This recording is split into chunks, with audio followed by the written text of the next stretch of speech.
আসসালামু আলাইকুম। Hello everyone, Facebook দর্শক বন্ধুরা আমার। এটা হচ্ছে বেলাব থানার বিনিবাদ ইউনিয়নের চরবাগবেদি গুলদিকান্দা গ্রাম। তো এই গ্রামের একজন কৃষক তার 60 শতাংশ জমির মধ্যে সিম চাষ করেন, পাশাপাশি ওদিক দিয়ে আপনার করলা, তারপরে আপনার লুদ্দাউড়ি, পোয়া চাষ করছিল।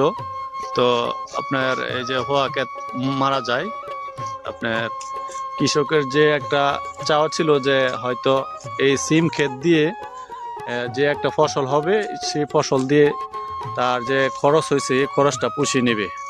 তো দ্রব্যমূল্যের যে উগ্রগতি, লাগামহীন উগ্রগতির কারণে যে বর্তমানে যে আপনার সিম বিক্রি হচ্ছে 30 থেকে 35 টাকা কেজি, এই অনুসারে কৃষকের অনেক লস। আপনার এই সিম খেতে আপনার 60 শতাংশ সিম খেতে কত টাকা খরচ হয়েছে আনুমানিক? 30,000 টাকা।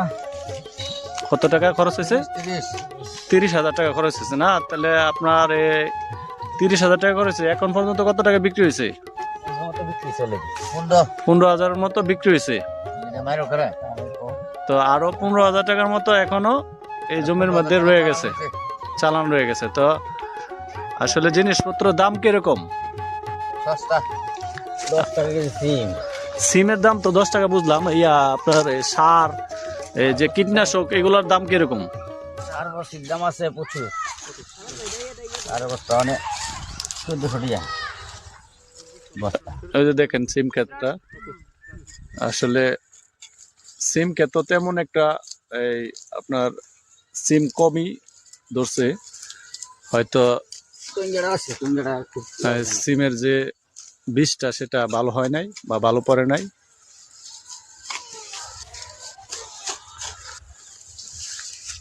তো সিমের দামটা যদি ভালো থাকতো হয়তো ভালো একটা লাভবান হওয়া যেত, ঠিক না?